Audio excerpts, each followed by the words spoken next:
How to tell if someone read a text message on iPhone. To get started, first of all go ahead and open up the Messages application on your phone. You are now in the Messages page where you can view all your messages. Go to the bottom right corner and tap on the new message icon. Now, type in the name of the people you want to send the message to from here. As you can see, you have now opened their chat. Over here, go to the text box below and type in a message.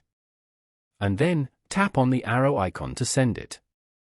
If you see delivered below this message, it means that the message has been sent but not seen by the recipient yet. If you see read below the message, then this means that the recipient has opened and read the message. Following these steps, you can easily tell if someone read a text message on iPhone. Thank you for watching. Please leave a like if this tutorial helped you, or leave a comment below if you have any questions related to the video.